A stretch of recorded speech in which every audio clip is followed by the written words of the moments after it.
Just looking back at Florida, what were your general thoughts and impressions of how that night went? It was not a good night for us on offense. On offense, we started out slow, not being able to run the ball. We had 4 possessions in the first half, went 3 and out on one of them. Had a couple 8-drop possessions, flipped the field. Thought we worked well with, Coach Beamer and I were, just in communication on the fake punt. Like we were able to be safe on that third down and run it, and set up that fake punt opportunity, which was an unreal play by our guys.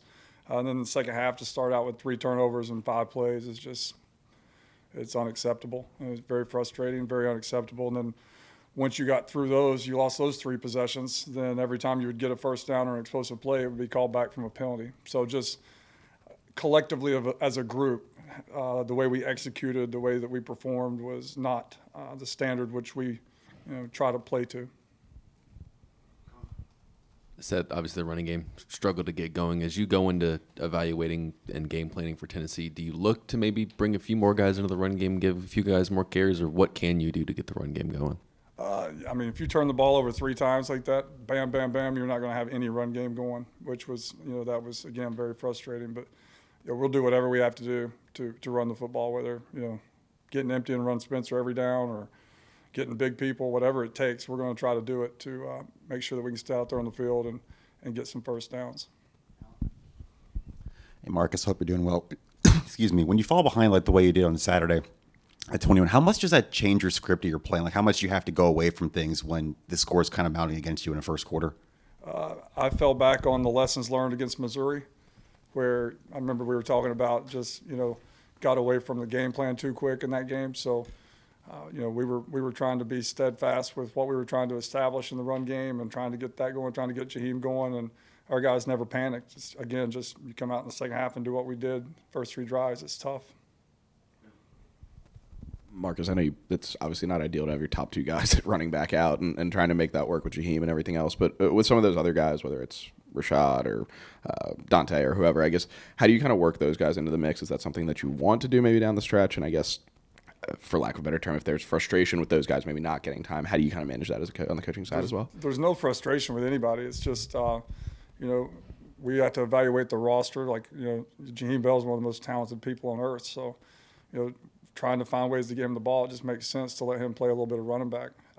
Juju's got his role, and then, they've been practicing well. So those other guys need to keep coming along and keep practicing better. And once we feel like when we put them in, they have a chance to be productive, then they'll go in the game.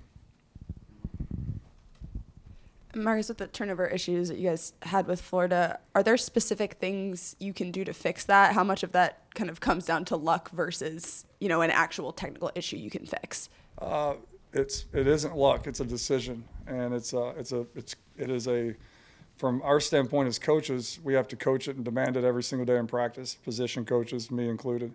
As a player, you have to make a decision. If we trust you enough to put the ball in your hands on that play, you have to make a decision to take care of the football. We say the ball is king. Like, you have to make a decision to carry the ball properly.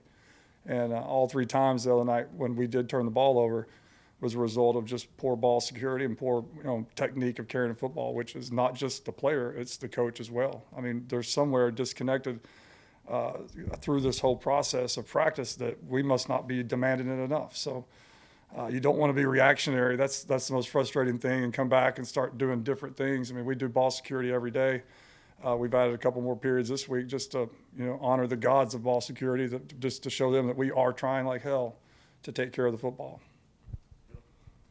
No, obviously you're frustrated. Results aren't always what you would like, and we've asked before, I guess, about how you manage hearing other people express that frustration. Do any different than what you've had to deal with and listen to in the past? Or? No, I mean, I know it's out there. It's tougher on my family, and it's tougher on our players because they don't get to come in the bunker and basically just disconnect from the world. We disconnect and don't have any clue what y'all are writing, what you're saying, any of that stuff. We know it's out there, obviously, but we can just, kind of bunker down here and separate ourselves from it. So it's more family and our players having to, process through all the information. But I love it. The fact, I've worked my whole life in football, and I've been too many places where they didn't even know you had a game. And, it's basketball season. They're at the gym. Like, I love the fact that we're that passionate about this program, about this organization.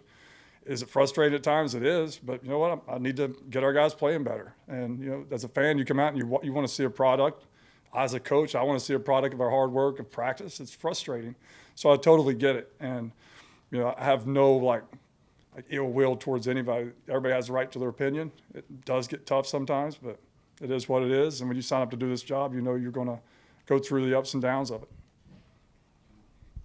Just kind of sticking with that, but you guys spent a lot of time this offseason bringing in skill talent, bringing in guys out of the portal offensively. Why hasn't it clicked to the nature you guys maybe have wanted it to this year? I think just the inconsistency of guys staying healthy at the right time. I think guys learning a new offense, and it's one thing to learn it. Again, this is coach talk. We've done it. We did it in the spring. We did it in the summer. It's another thing when you get to camp and you get to play in games. So I think just learning each other through games, player to coach, coach to coach, coach to player. And I think just the inconsistency of having all of our guys at the same time. I think whenever you lose a guy like Marshawn Lloyd, who's a first down every 3 or 4 times he touches the ball, that hurts you. So I think just having to be a little bit of a grab bag at times just to make sure that we're doing things to try to move the ball, creates inconsistency. And then I think confidence.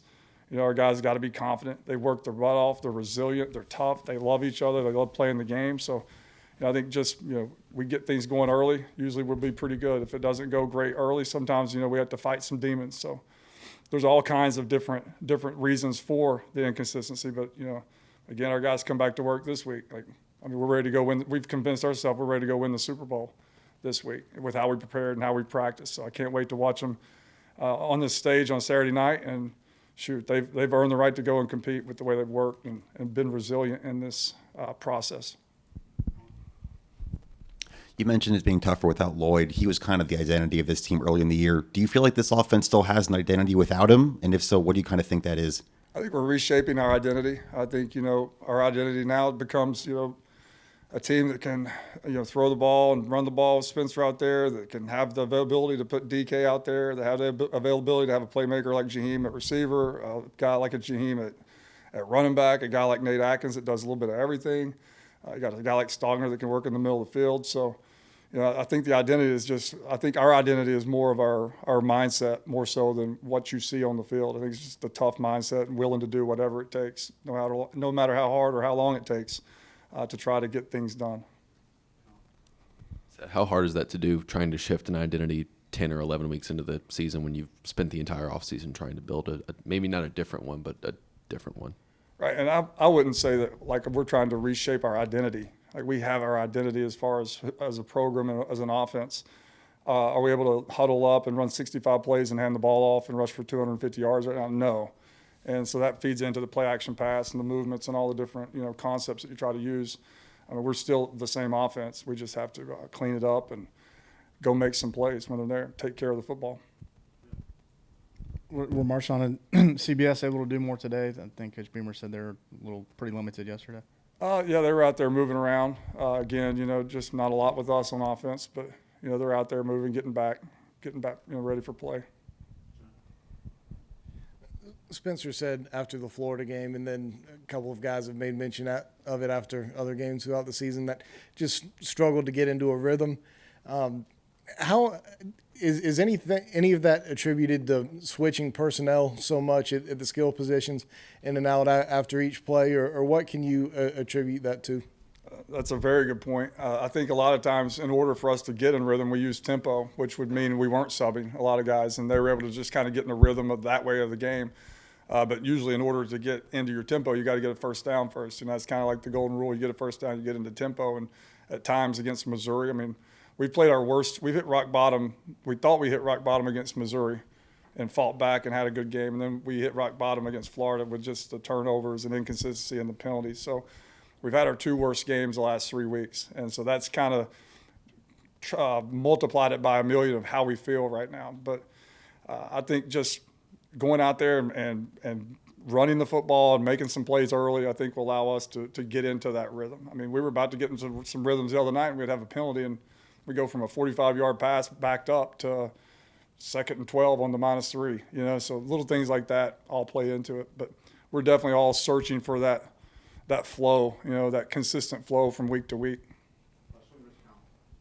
So you mentioned not being reactive. Where do you fall philosophically when things aren't going the way you want to and they're not clicking between not scrapping everything but trying something else and versus staying the course and doing what you've done the rest of the year? I mean, I pride. I'm sure that most people would think I was stubborn or old school, and I'm not. I just look at it as a toughness and a commitment to a process that allows you to get to certain points as a football organization or individually. And we know what it takes to win. We know what it takes to play smart football. We know what it takes to take care of the football. We know what it takes to run the football. We just have to be demanding and as coaches out there at practice. And I'm always searching for ways to do things better. Like we're never, ever, ever. That's why I said I hate being reactionary, because I hate when coaches come in and they're like, by God, this week we're gonna take care of the ball and do ball security. Like I hate that, because you don't ever want to be reactionary, because that means that you let something go before it happened. And I think just offensively, we're always trying to find better ways to do what we do, whether that's going and find a whole new scheme, not so much during the season, but we're always trying to, if it's a personnel, if it's a formation, if it's a snap count, if it's whatever it is to make whatever we're doing better and more fluid, we will do anything that we have to do. Thank you, guys.